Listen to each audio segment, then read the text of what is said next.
नमस्कार दोस्तों, मैं पप्पू कुमार बिंद आज फिर आप लोगों के बीच यूपी टीजीटी और पीजीटी में आने वाले हिंदी साहित्य के कुछ प्रश्न लेकर आए हैं।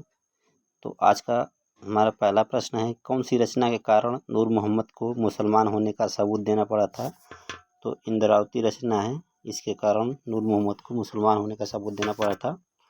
अगला प्रश्न है कि आत्मनिर्भरता निबंध के रचनाकार कौन है? तो बालकृष्ण भट्ट जी हैं आत्मनिर्भरता निबंध के रचनाकार।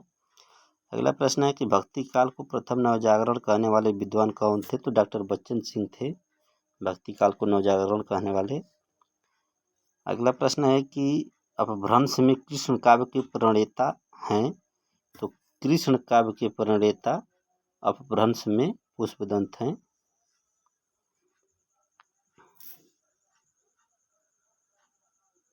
अगला प्रश्न है कि प्रेमचंद्र को प्रेमचंद्र नाम किसने दिया था? तो दया नारायण निगम जी थे जिन्होंने प्रेमचंद्र को प्रेमचंद्र नाम दिए थे।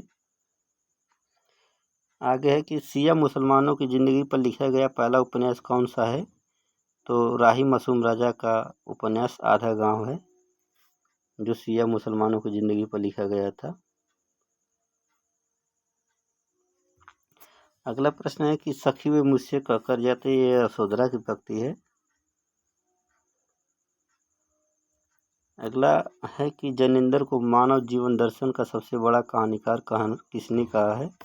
तो लक्ष्मी नारायण लाल जी हैं जिन्होंने जैनेंद्र को मानव जीवन दर्शन का सबसे बड़ा कहानीकार कहा है। आगे है कि हिंदी का सर्वप्रथम जीवन चरितात्मक उपन्यास कौन सा है? तो झांसी की रानी है यह उपन्यास, जीवनी चरितात्मक है, जिसके लेखक वृंदावन लाल वर्मा जी हैं। आगे है कि कवि सम्राट किसे कहा जाता है? तो अयोध्या सिंह उपाध्याय हरिओत को कवि सम्राट कहा जाता है। अगला प्रश्न है कि मुंशी प्रेमचंद को कबीर के बाद हिंदी का सबसे बड़ा व्यंग्यकार किसने माना है? तो रामविलास शर्मा जी हैं, जो मुंशी प्रेमचंद को कबीर के बाद सबसे बड़ा व्यंग्यकार माने हैं। अगला प्रश्न है कि फ्लैश बैंक की शैली सबसे पहले किस कहानी में प्रयोग हुई थी? तो चंद्र शर्मा गुलेरी की कहानी उसने कहा था में हुई थी फ्लैशबैक की शैली का प्रयोग। अगला प्रश्न है कि आवा रचना किसकी है? तो आवा रचना मृदुला गर्ग की है। आगे है देव आचार्य और कवि दोनों रूपों में हमारे सामने आते हैं, किसका कथन है? तो आचार्य रामचंद्र शुक्ल का कथन है। अगला प्रश्न है कि हिंदी की पहली वैज्ञानिक कहानी कौन सी है? तो केशव प्रसाद सिंह की चंद्रलोक की यात्रा कहानी है, जो हिंदी की प्रथम वैज्ञानिक कहानी है।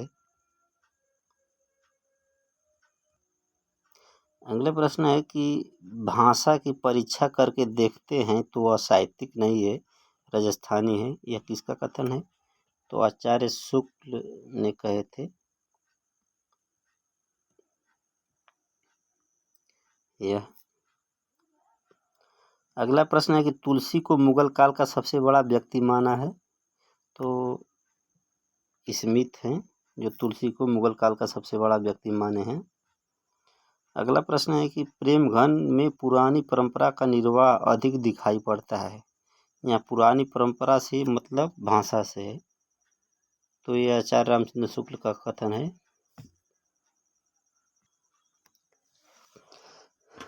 अगला प्रश्न है कि हिंदी साहित्य का वह ग्रंथ जो अभी तक अधूरा है।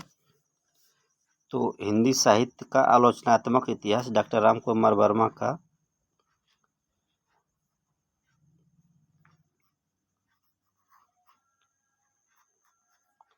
राम कुमार वर्मा का यह इतिहास ग्रंथ है जो अभी तक अधूरा है।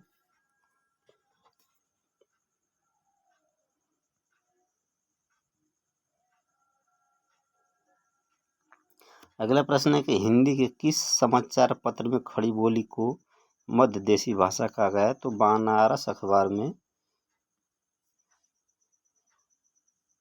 में मध्य देशी भाषा कहा गया है खड़ी बोली को।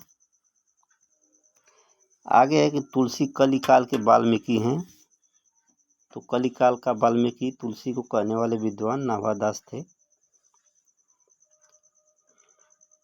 अगला प्रश्न है कि लोकनायक वही हो सकता है जो समन्वय कर सकता है या समन्वय करने का आधार अपार धैर्य लेकर आया हो। तो ये आचार्य प्रसाद द्विवेदी जी का कथन है, तुलसीदास के बारे में कहे थे।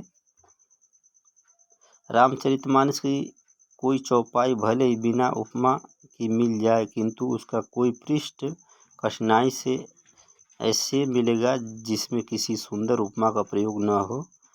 तो अयोध्या सिंह उपाध्याय हरिओद कहे थे।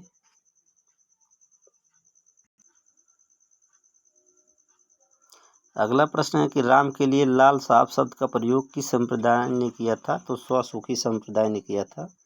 राम के लिए लाल साहब का प्रयोग स्वसुखी संप्रदाय। अगला प्रश्न है कि तुलसी जी उत्तर भारत की समग्र जनता के हृदय मंदिर में पूर्ण प्रतिष्ठा के साथ विराज रहे हैं। तो यह आचार्य रामचंद्र शुक्ल जी का कथन है। आगे है कि कविता करके तुलसी न लसे, कविता लसी पा तुलसी की कला किसने कहा था। तो अयोध्या सिंह उपाध्याय हरिओद जी कहे थे। तो ये आज का हमारा अंतिम प्रश्न था। यदि वीडियो पसंद हो तो इसे लाइक शेयर और सब्सक्राइब अवश्य करें, और जो इस वीडियो को पहली बार विजिट कर रहे हैं तो इसे सब्सक्राइब अवश्य करें। धन्यवाद, नमस्कार।